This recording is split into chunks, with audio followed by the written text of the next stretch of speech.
তার আজকে আমি চলনের মধ্যে পেশি টিস্যু, পেশি মাস্কুলার টিস্যু বা পেশি কলা, অস্থিপেশির গঠন ও রাসায়নিক উপাদান এবং পেশি সংকোচনের কৌশলের উপর আলোচনা করব। তাহলে প্রথমে আসি পেশি কলা কি। সংকোচন প্রসারণে সক্ষম টিস্যুকে আমরা মাস্কুলার টিস্যু বা পেশি কলা বলি। এই যে মাস্কুলার শব্দটি কি ল্যাটিন শব্দ মাস্কিউলাস, যার অর্থ হচ্ছে ছোট ইঁদুর। এই পেশিগুলো আমাদের ত্বকের নিচে, তাদের যে চলনটা, সেই চলনটা অনেকটা ছোট ইঁদুরের, ধাবমান একটি ইঁদুরের মতো, ওই ইঁদুরের মানে মতো বলে এই মাস্কুলার থেকে বা ছোট ইঁদুর থেকে মাস্কাস থেকে মাস্কুলার শব্দটি এসেছে। সংকোচন প্রসারণে সক্ষম এই যে টিস্যুগুলো, সেগুলোকে আমরা মাস্কুলার টিস্যু বলছি। এই টিস্যুগুলো কি করছে? এই টিস্যুগুলো আমাদের চলনে সাহায্য করছে। চলনটা কি? চলন হচ্ছে যে প্রক্রিয়ায় জীব সক্রিয়ভাবে এক স্থান থেকে অন্য স্থানে যাচ্ছে, সেটাকে চলন বলছে। আমি জীব বলছি, হয়তো তোমরা বলতে পারো উদ্ভিদ কি চলতে পারে না। উদ্ভিদ যেটা করছে তার শাখা প্রশাখা বিস্তার করে দিচ্ছে, মূল দিয়ে যাচ্ছে, এটাও কিন্তু তার চলন।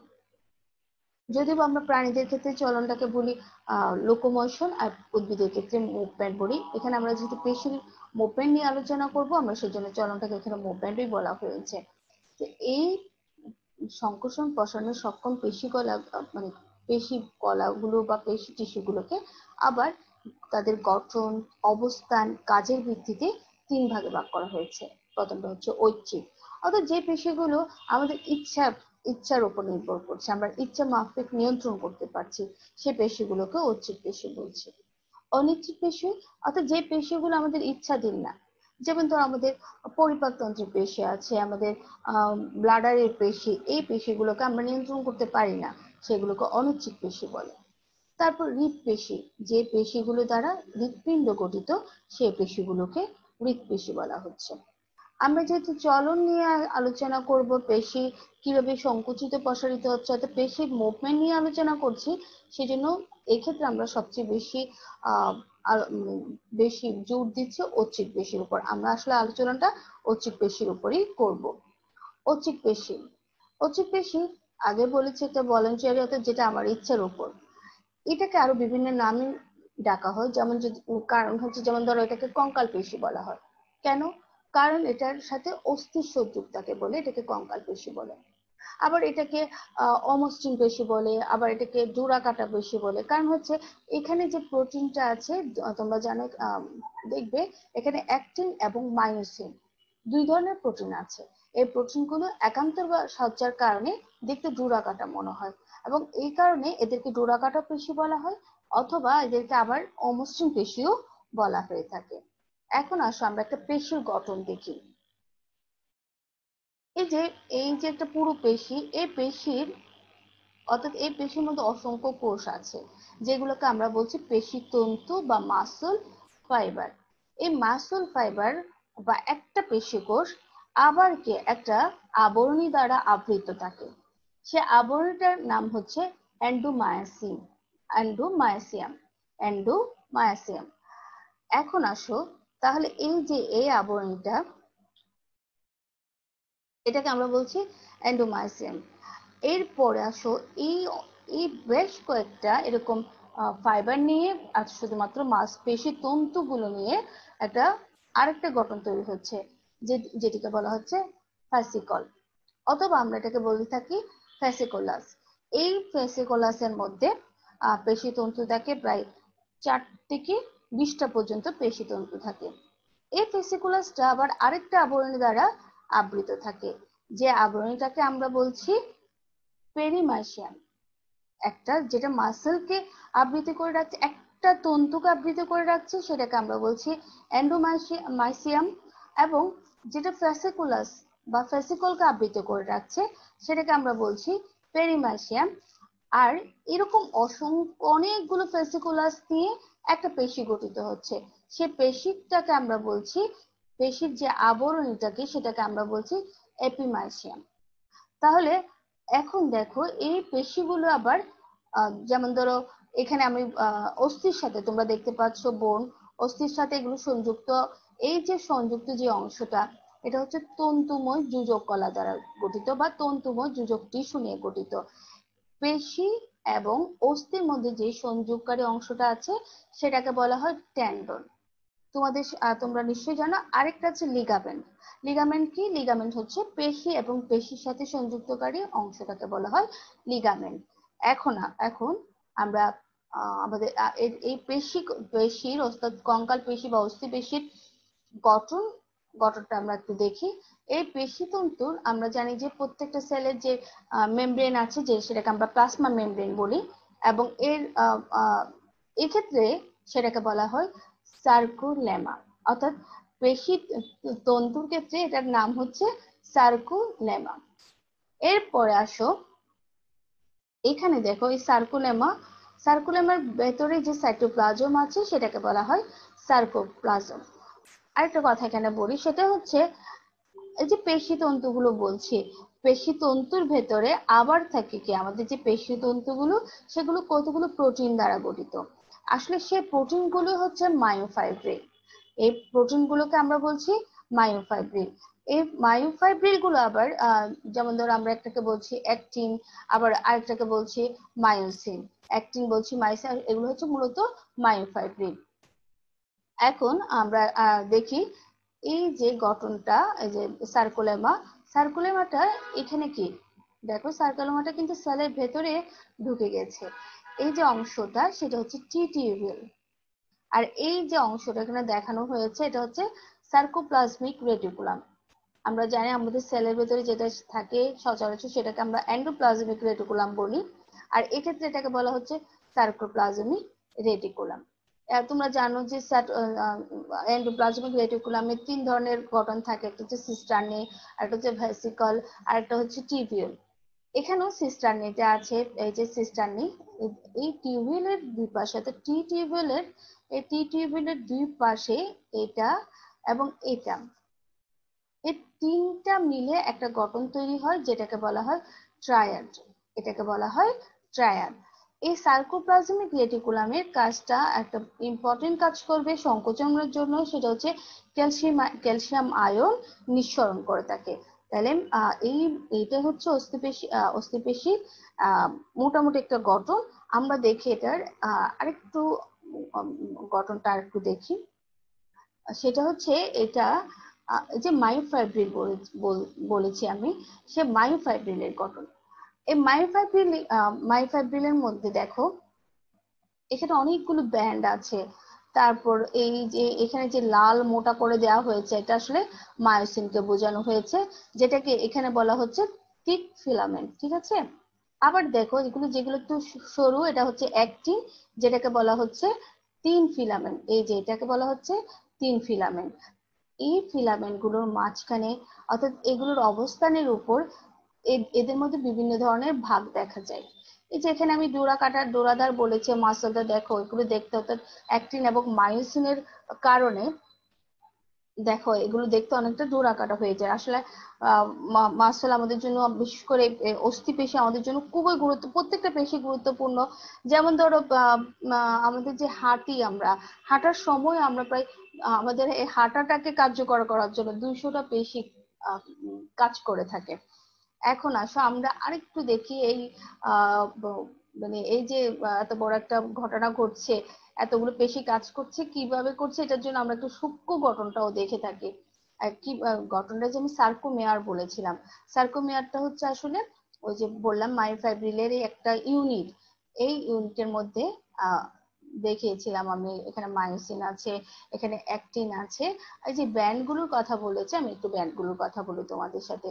এই যে এ ব্যান্ড, এখানে দেখো এ ব্যান্ডের মধ্যে আবার কিন্তু এই যে অ্যাক্টিন এবং মায়োসিন দুইটাই আছে, অর্থাৎ এ ব্যান্ডের মধ্যে অ্যাক্টিন এবং মায়োসিন দুইটাই আছে, দেখতে পাচ্ছ।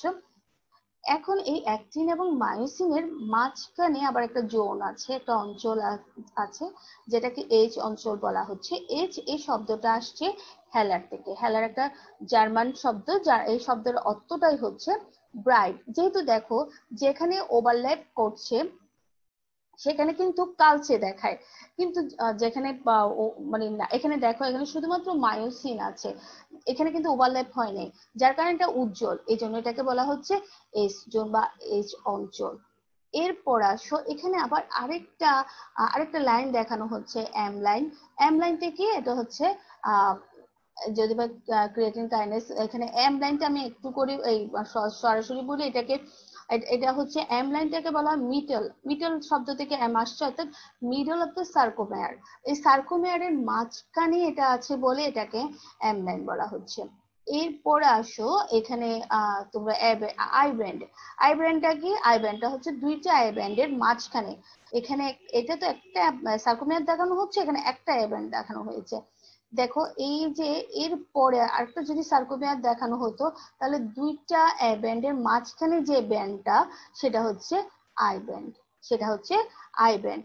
এরপরে এই যে জেড লাইন, জেড লাইনটা দেখো, জেড লাইনটা হচ্ছে জেড লাইন, এই যে জেড লাইন, জেড লাইন হচ্ছে এই ব্যান্ডের পরে যেটা আছে, অর্থাৎ আহ এখানে দেখো তোমরা, এখানে এম লাইন ব্যান্ড দেখিয়েছি, এস জোন দেখেছি, আবার আই ব্যান্ড। আচ্ছা জেট লাইনটা আমরা বলি, জেট লাইন এই যে এখানে যে জেট লাইনটা আছে, সেই জেট লাইনটা বা এটাকে জেট ডিস্ক বলা হয়, জেট বডি বলা হয়, এটার উৎপত্তি হলো আই ব্যান্ডের মাঝখানে। এখানে যেমন এস জোনটা আছে, এম লাইন আছে, ঠিক তেমনি আই ব্যান্ডের মাঝখানে হচ্ছে জেট লাইন। তাহলে আমরা আই ব্যান্ড বুঝলাম যে দুইটা এ ব্যান্ডের মাঝখানে যে অঞ্চলটা থাকবে সেটা, আবার আই ব্যান্ডের মাঝখানে যে লাইনটা থাকছে সেটাকে জেট লাইন বলছে। আবার এখানে দেখো এ ব্যান্ডের মাঝখানে, এ ব্যান্ডের মাঝখানে যে অঞ্চলটা সেটা হচ্ছে এস জোন, এবং এর মাঝখানে যে লাইনটা সেই লাইনটা হচ্ছে এম লাইন। এখন জেট লাইনের কথা একটু বলি, জেট লাইন মধ্যবর্তী যে সেগমেন্ট, আসলে দেখো এই যে এখানে একটা জেট লাইন আছে, এই যে এখানে জেট লাইন এবং জেট লাইন, এই জেট লাইনের মধ্যবর্তী, এই যে আমি উপরে দিই, জেট লাইনের এই মধ্যবর্তী অংশটাই হচ্ছে সার্কোমিয়ার, দুটি জেট লাইনের মাঝখানের এই অংশটাই হচ্ছে সার্কোমিয়ার। ঠিক আছে, তাহলে আমরা এরপর স্লাইডে যাই। এখন আমি তোমরা আগে স্লাইড ইয়েতে দেখেছো যে বারবার দুইটা ফিলামেন্ট বা দুইটা প্রোটিনের কথা বলছি, একটা হচ্ছে মোটা, একটা হচ্ছে সরু। মোটা ফিলামেন্ট যেটা আছে সেই ফিলামেন্টটাকে বলা হচ্ছে মায়োসিন। এই মায়োসিনটা দেখো দুইটা পলিপেপটাইড নিয়ে গঠিত, দুইটা পলিপেপটাইড নিয়ে গঠিত। আর হচ্ছে এখানে একটা মস্তক আছে এদের, এই যে এই অংশটাকে বলা হচ্ছে মায়োসিন দণ্ড, এবং এটাকে বলা হচ্ছে এই যে একটা এই অংশ থেকে একটু বাইরের দিকে, মানে বাইরের দিকে যে ক্লাব শেপ যে অংশটা, ক্লাব শেপ এই অংশটা, এটা দেখতে অনেকটা হকির যে স্টিক গুলো আছে, দেখো এদিক থেকে দিয়ে হকি এখানে বল হিট করার জন্য যে অংশটা, এটা ক্লাব শেপ যেটা, সেটা হচ্ছে এদের মস্তক। এখানে দুইটা সাইট আছে, দুইটা, একটা হচ্ছে অ্যাক্টিন বাইন্ডিং করার জন্য, আর একটা হচ্ছে এটিপির সাথে মানে বাইন্ড হওয়ার জন্য, সংযুক্ত হওয়ার জন্য। আর এই যে অংশটা এটাকে আমরা বলে থাকি মায়োসিন দণ্ড। এবং এই মস্তকটাই কিন্তু তোমরা, এই যে আজকে আমরা কৌশলটা পড়বো কিভাবে আমাদের পেশি সংকুচিত হচ্ছে, প্রসারিত হচ্ছে, কি কারণে হচ্ছে, যে সাইকেলটার কথা বলবো সেটা হচ্ছে cross bridge cycle. Cross bridge সাইকেলটার একটা ইম্পর্টেন্ট অংশটা হচ্ছে এই মস্তকটা। এখন আমরা দেখি সরোফিলামেন্ট বা অ্যাক্টিনটা। সরোফিলামেন্ট বা অ্যাক্টিন, এখানে তিনটা, এখানে মানে তিনটা প্রোটিন আছে, তিন ধরনের প্রোটিন আছে। এই যে দেখো এখানে অ্যাক্টিন প্রোটিন, যেটার মধ্যে এখানে যে গঠনটা তৈরি হয়েছে, এই যে যে লম্বা মানে এটা হচ্ছে অ্যাক্টিন প্রোটিন দ্বারা গঠিত হয়েছে যে গঠনটা, এবং এই দুটি তন্তুময় গঠন, এটা আবার এই যে অ্যাক্টিন প্রোটিনটার মধ্যে এগুলোকে বলা হয় এফ অ্যাক্টিন। এই যে যে দুইটা তন্তু গঠিত হয়েছে গোলাকার বলগুলোর মতো প্রোটিনগুলো নিয়ে যে তন্তুটা গঠিত হয়েছে, সেই পুরো তন্তুটাকে বলা হয় এফ অ্যাক্টিন। এবং এখানে যে গোলাকার এই তন্তুগুলো, যে এই গোলাকার প্রোটিনগুলো নিয়ে গঠিত, সেগুলোকে জি অ্যাক্টিন বলা হয়। আর আছে ট্রপোমায়োসিন। ট্রপোমায়োসিন এই যে যেটা এখানে আছে, ট্রপোমায়োসিন কি করে, ট্রপোমায়োসিন এখানে এই যে জি অ্যাক্টিন, যেটা অ্যাক্টিনের আসলে কার্যকরী সাইট আমরা বলে থাকি, অ্যাক্টিভ সাইট, এটাকে ঢেকে রাখে। আবার যখন ক্রস ব্রিজ এই সাইকেলটা শুরু হবে তখন এটাকে উন্মুক্ত করে দেয়। এই যে দেখতে পাচ্ছ, এটাতে অবশ্য ক্যালসিয়াম আয়নের একটা গুরুত্বপূর্ণ ভূমিকা আছে। আর আছে ট্রপোনিন কমপ্লেক্স। এখানে কমপ্লেক্স বলছি এ কারণে, ট্রপোনিনের 3টা প্রোটিন কাজ করে, একটা হচ্ছে সি, একটা হচ্ছে আই, আর একটা হচ্ছে টি। তাহলে ট্রপোনিনে কিন্তু 3টা গ্লোবিউলার প্রোটিন কাজ করে থাকে, একটা হচ্ছে সি, একটা হচ্ছে আই এবং একটা হচ্ছে টি। এবং এই ট্রপোনিন কমপ্লেক্স একটি ক্যালসিয়াম নির্ভর মানে সুইচের মতো বলতে পারো, যা পেশি সংকোচনের নিয়ন্ত্রণ কেন্দ্র হিসেবে কাজ করছে। তাহলে এখানে আমি একটু এটা আমরা আবার দেখব, তারপর বলছি। এই যে দেখো, যখন ক্যালসিয়াম আয়নটা কিন্তু যখন ট্রপোনিনের সাথে সংযুক্ত হয়, ট্রপোমায়োসিন কিন্তু অ্যাক্টিভ সাইট অর্থাৎ গ্লোবিউলার যে প্রোটিনগুলো আছে সেগুলোর অ্যাক্টিভ সাইটটাকে উন্মুক্ত করে দিচ্ছে, যাতে মায়োসিন আর মস্তকটা সংযুক্ত হতে পারে। এখন আরেকটা খুবই গুরুত্বপূর্ণ একটা অংশ, সেটা হচ্ছে নিউরোমাস্কুলার জাংশন। নিউরোমাস্কুলার জাংশন, এই এই শব্দটা থেকে তোমরা কিন্তু বুঝতে পারছো যে নিউরোমাস্কুলার, নিউরো মানে হচ্ছে নিউরন অর্থাৎ স্নায়ু, মাস্কুলার, মাস্কুলার মানে মাসল অর্থাৎ যেখানে জাংশন, যেখানে সংযুক্ত হয়েছে। তাহলে নিউরোমাস্কুলার জাংশনটা হচ্ছে যেখানে পেশি এবং স্নায়ু এবং কঙ্কাল পেশি একসাথে সংযুক্ত হয়েছে। এখানে প্রত্যেক মানে একেবারে কি বলা যায়, প্রত্যক্ষ স্নায়ু সংযোগ হয় কঙ্কাল পেশির সাথে। এটা আসলে অন্য কোনো পেশির ক্ষেত্রে এই যে জাংশনটা আসলে দেখা যায় না। আমরা জানি যে এখানে যে স্নায়ুটা আছে সেটা হচ্ছে চেষ্টীয় স্নায়ু বা মোটর স্নায়ু। এখানে কিন্তু এই যে নিউরোমাস্কুলার জাংশনটা গঠিত হয়েছে, এখানে স্নায়ুর যেমন ভূমিকা আছে, পেশিরও সেরকম ভূমিকা আছে। এখন আমরা দেখি এগুলোকে আমরা কি নামে ডাকি, যে এখানে অ্যাক্সনটা অর্থাৎ নিউরনের অ্যাক্সনটা আসছে, অ্যাক্সনটা এত কাছে চলে আসে ভাস্কুলার মানে পেশির সাথে, এখানে প্রান্তীয় অংশগুলো কিন্তু কি হয়ে যায়, প্রান্তীয় অংশগুলো যে মায়োলিন শীটটা থাকে, মায়োলিন শীট বা মায়োলিনের পর্দাটা যেটা থাকে সেটা কিন্তু লুপ্ত হয়ে যায়। লুপ্ত হয়ে যায় এখানে কতগুলো বাল্বের মতো অংশ গঠিত হয়। আবার এই বাল্বগুলোকে ধারণ করার জন্য এখানে দেখা যায় এই যে মাসেল গুলোতে, পেশি কোষগুলোতে এরকম কতগুলো ইনভেজিনেশন বা খাঁজের সৃষ্টি হয়। এরকম এই খাঁজগুলোর মধ্যে কিন্তু কি হচ্ছে, এই যে আমি যে বাল্বের কথা বললাম, এভাবে বাল্বগুলো গঠিত হচ্ছে। আবার এটাও ঠিক যে একদম যে অনেক জায়গায় এটা ঠিক এটা সংযুক্ত, কিন্তু এর মাঝখানে একটা ফাঁকা জায়গা থাকে, এই যে একটা ফাঁকা জায়গা থাকে যেটাকে বলা হচ্ছে ক্লেফট, এটাকে বলা হয় ক্লেফট। তোমরা যেমন যদি স্নায়ুকোষ পড়ো তাহলে দেখবে ওখানে একটা কি সিনাপসিস আছে।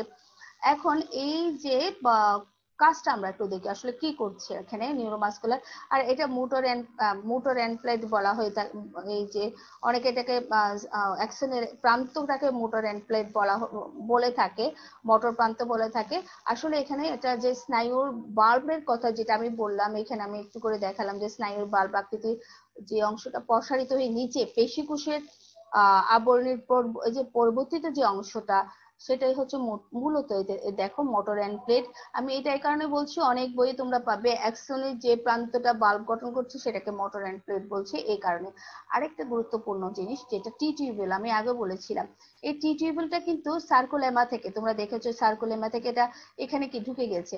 আসলে পেশি তন্তুর টি টিউবুল কিন্তু তোমরা কার্ডিয়াক পেশি তো পেয়েছো, টি টিউবুল কিন্তু এই যে পেশির ভেতর ঢুকে গেল কেন, এখানে কিন্তু আমরা যে পেশি বা যে কঙ্কাল পেশির কথা বলছি, কঙ্কাল পেশির ডায়ামিটার কিন্তু বেশি, সেই জন্য টি টিউবুল এখানে প্রবেশ করেছে যাতে অ্যাকশন পটেনশিয়ালটা কিন্তু সরাসরি কি করতে পারে, এখানে ছড়িয়ে দিতে পারে। অ্যাকশন পটেনশিয়ালের কথা যখন আসলো, তাহলে এখানে যে মস্তিষ্ক থেকে বিভিন্ন স্নায়ুর মাধ্যমে আসলো, এসে এখানে অ্যাকশনের মধ্যে দেখতে পাচ্ছ সিনাপটিক ভেসিকল আছে। সিনাপটিক ভেসিকলের এখানে অ্যাসিটাইল কোলিন এরা ধারণ করে। এখন অ্যাসিটাইল কোলিনটা কি করবে, যে ইম্পালসটা নিয়ে আসছে সেই ইম্পালসটা এখানে বিমুক্ত করবে। বিমুক্ত করার পর এখানে কি থাকে, রিসিপ্টর যেটা থাকে মাসেলের রিসিপ্টরটা এটা গ্রহণ করবে এবং পরবর্তীতে এটা মানে এই উদ্দীপনাটা পেশির ভেতরে প্রবেশ করছে, মানে পেশি কোষের ভেতরে প্রবেশ করছে। আবার এখানে এই যে সবসময় তো আর অ্যাসিটাইলকোলিন কার্যকর থাকবে না, এটার বেশিক্ষণ কাজ থাকলে তো সারাক্ষণই সংকুচিত হতে থাকবে। তাহলে কি হবে, এখানে এই যে মাসেলের এখানে এখানে আবার একটা এনজাইম আছে, সেই এনজাইমটাকে বলা হয় কোলিন এস্টারেজ বা অ্যাসিটাইল কোলিন এস্টারেজ। এটা কি হয়, এটা এটা যখন অ্যাসিটাইল কোলিন বিমুক্ত হলো তখন এটা কিছু অল্প সময় পরে এটাও বিমুক্ত হবে, যাতে এসিটাইল কোলিনটাকে কি করে ফেলতে পারে, ধ্বংস করে ফেলতে পারে, মানে বিনষ্ট করে ফেলতে পারে, যাতে আগের জায়গায় সেই ফিরে যায়, আগের জায়গায় ফিরে যায়। অনেক সময় তোমরা দেখবে টুইক একটা শব্দ আছে এখানে হচ্ছে, তবে আমাদের মাসেলটা পেশি কোষে প্রচুর স্নায়ু আছে। প্রত্যেকটা পেশি তন্তু বলতে পারো, একটা একটা পেশি বা একটা একটা নার্ভ এদের মধ্যে মানে আছে, একটা একটা নার্ভের প্রান্ত প্রান্ত এদের মধ্যে আছে। তো এখন আসো আমরা পরবর্তী, এখানে টিটিবিএল এর মাধ্যমে কথা বললাম, আচ্ছা এটা তো সার্কোপ্লাজমিক রেটিকুলাম আমরা আগেও দেখিয়েছি। এখন আসো আমরা অস্থিপেশীর রাসায়নিক উপাদান কি কি আছে একটু দেখে নিই। যেমন পানি আছে, প্রোটিন আছে, কার্বোহাইড্রেট, বিভিন্ন অজৈব লবণ আছে, এনজাইম আছে, ইলেকট্রোলাইট, ইলেকট্রোলাইট অবশ্যই আছে, কারণ ইম্পালস বহন করার জন্য আমাদের প্রত্যেকটা সেলে কিন্তু বিভিন্ন ধরনের ম্যাগনেসিয়াম আয়ন বলো, ক্যালসিয়াম আয়ন বলো, এরকম অনেকগুলো ইলেকট্রোলাইট কাজ করে থাকে। এখন পেশি সংকোচনের কৌশল, যেটাকে আমরা বলছি sliding filament theory. Sliding filament theory মানে স্লাইডিং, একটার উপর দিয়ে একটা চলে যাচ্ছে, স্লাইড করছে, এটাকে রেসিট মেকানিজমও বলে। আমরা যখন পড়বো তখন দেখবে যে আসলে কেন রেসিট মেকানিজম বলা হচ্ছে। অর্থাৎ একটা যদি হুকওয়ালা হুকযুক্ত দাঁতালো মানে একটা চাকা যদি শুধু একদিকে ঘুরে যেরকম হবে, অনেকটা এই যে মাসল গুলো সংকুচিত হচ্ছে তার আহ পুরো মানে সংকুচিত হওয়ার অংশটা, মানে সংকুচিত হওয়ার ধরনটা অনেকটা এরকম বলে এটাকে বলা হচ্ছে স্লাইডিং ফিলামেন্ট থিওরি। স্লাইডিং এই ফিলামেন্ট থিওরিটা দিয়েছেন হাক্সলে এবং হ্যানসেন, এরা 1954 সালে দিয়েছেন। এটা আসলে এটা মতবাদ যেটা সর্বজন গৃহীত বলতে পারো। এটার মূল যে ভিত্তিটা কিসের উপর, এটা হচ্ছে সার্কোমিয়ার সংকুচিত হতে সক্ষম, এই ধারণার উপর এই মতবাদটা প্রতিষ্ঠিত। এখন আসো আমরা একটু স্লাইডিং ফিলামেন্ট থিওরিটা একটু এক নজরে দেখি। তাহলে প্রথমে পেশি সংকোচনের সূত্রপাতটা হচ্ছে কিভাবে, আমাদের স্নায়ু উদ্দীপনা মস্তিষ্ক থেকে পেশির দিকে গমন করছে, তারপর নিউরোমাস্কুলার জাংশনে আসছে, এরপরে সিনাপটিক ভেসিকলের কথা আমরা বলেছি, যেখানে এসিটাইল কোলিন আছে, ক্ল্যাপটো এসিটাইল কোলিন বিমুক্ত হচ্ছে, সার্কুলার রিসেপ্টর এটা সংযুক্ত করছে, তারপর অ্যাকশন পোটেনশিয়ালটা টিটিবিউলের মাধ্যমে মায়োফাইব্রিলের সার্কোপ্লাজমিক রেটিকুলামে যাচ্ছে এবং ক্যালসিয়াম আয়ন মুক্ত হচ্ছে। এরপর এটিপিএস এনজাইম সক্রিয় হচ্ছে, এটিপির ভাঙন হচ্ছে, মায়োসিন এবং অ্যাক্টিনের ক্রস ব্রিজ হচ্ছে। আচ্ছা, এখানে আমি একটু ছবির মাধ্যমে দেখানোর চেষ্টা করেছি তোমাদেরকে, যখন পেশিতে রিল্যাক্সড বা যেটা মানে প্রসারিত অবস্থায় বা স্লতন অবস্থায় থাকে, তখন এই দেখো অ্যাক্টিন এবং এদের মধ্যে ওভারল্যাপিং করার জায়গাটা কিন্তু কম। এখানে কিন্তু কি করে, এই যে মায়োসিনটা টেনে কিন্তু এই অ্যাক্টিনকে এই অঞ্চলে, এটাকে আমরা তো বলেছি আমরা এই জায়গাটাকে বলি এ ব্যান্ড, এটাকে তো বলি আমরা এ ব্যান্ড। হ্যাঁ, এই ব্যান্ডের দিকে কি করে এই যে মোটা এখান থেকে মাথাগুলো বের হয়ে ক্রস ব্রিজ গঠন করবে এবং এটাকে টেনে নিয়ে আসতে চায়, অ্যাক্টিনকে টেনে নিয়ে আসে, এই যে আস্তে আস্তে টেনে নিয়ে আসছে, একদম যখন টেনে নিয়ে আসছে এস জোনটা কিন্তু দেখো সংকুচিত হয়ে গেছে, যে এস জোনটা সংকুচিত হয়ে গেছে, তখন পুরো সার্কোমিয়ার সংযুক্ত, এরকম অনেকগুলো সার্কোমিয়ার তো সংকুচিত হচ্ছে, তখন আমাদের পেশিটাও কিন্তু কি হচ্ছে, সংকুচিত হয়ে যাচ্ছে। তো এখন আসো আমরা একটু একটা ভিডিওর মাধ্যমে আমরা দেখব যে আমাদের ইয়েটা পেশির যে মুভমেন্ট যেটা সেটা কিভাবে হচ্ছে।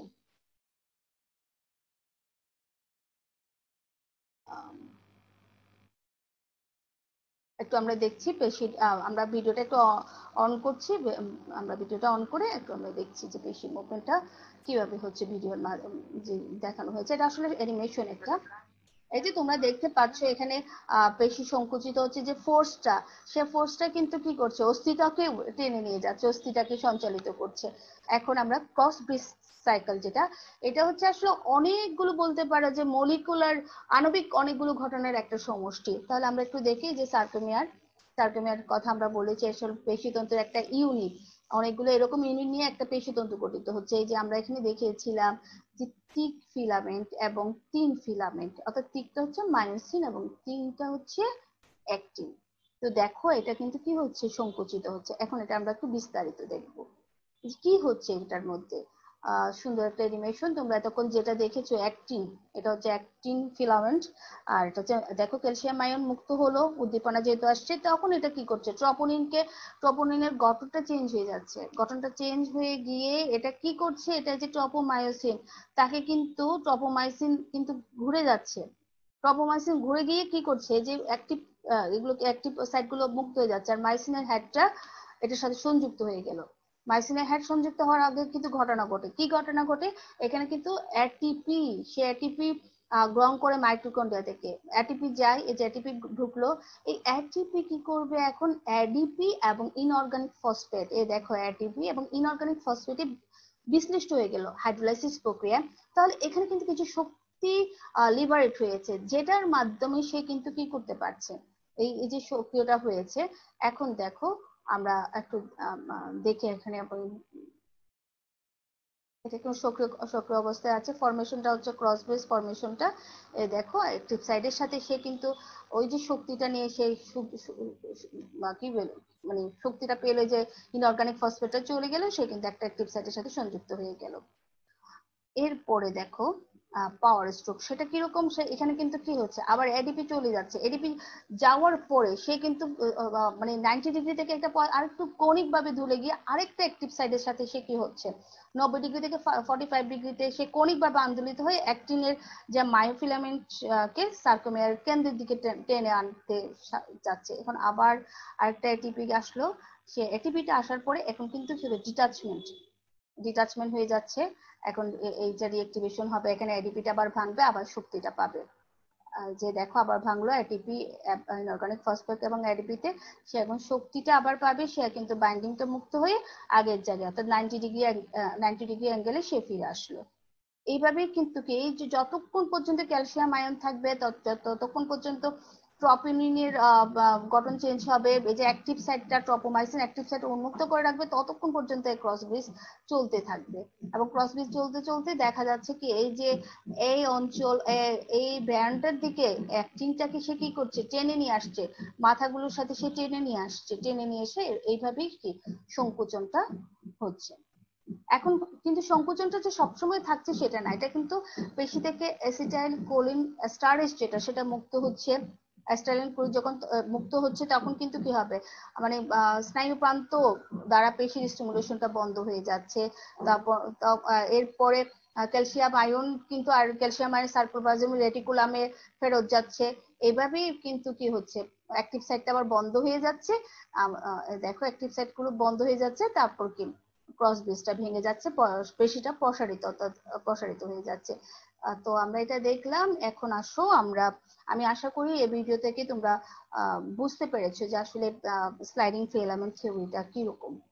এখন আরেকটা বিষয়, সেটা হচ্ছে এই যে তোমরা দেখছো এটিপি না থাকলে কিন্তু কি হচ্ছে না, পেশি সংকুচন প্রসারণে বা ক্রস ব্রিজটি সংগঠিত হচ্ছে, এটার একটা মূল উপাদান কিন্তু হচ্ছে এটিপি সরবরাহ।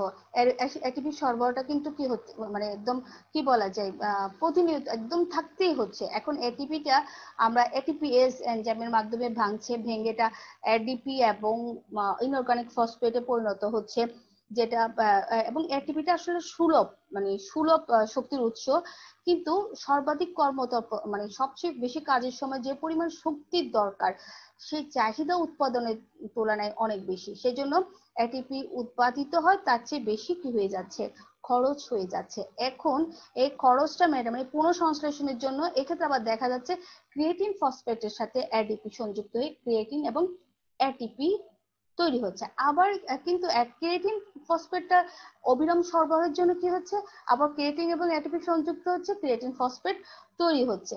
এখন এই যে মানে কি বলা যায়, যেভাবেই শক্তিটা মানে ক্ষয় হচ্ছে, এটা নিঃশেষ হয়ে যাওয়ার কথা, কিন্তু এরূপ হয় না, কারণ আসলে বারবার কিন্তু কি হচ্ছে, এটিপি পুনঃসংশ্লেষিত হচ্ছে।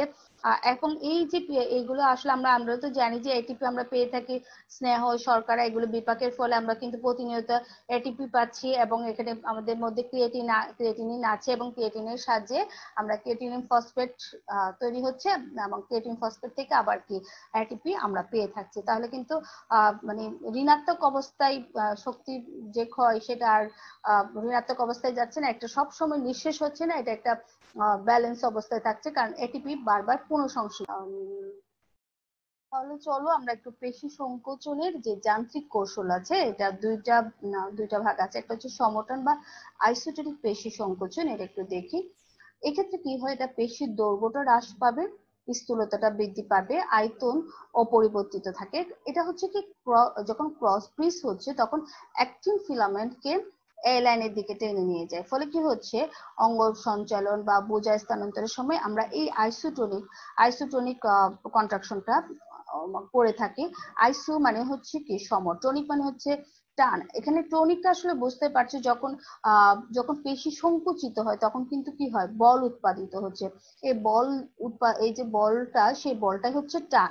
এখন আমরা যখন বলের পরিমাপটা কি করে করা হয়, এটা ভার উত্তোলনের মাধ্যমে করা হয়, কারণ ভার হচ্ছে সংকুচনটাকে রোধ করছে, সংকুচনের রোধ।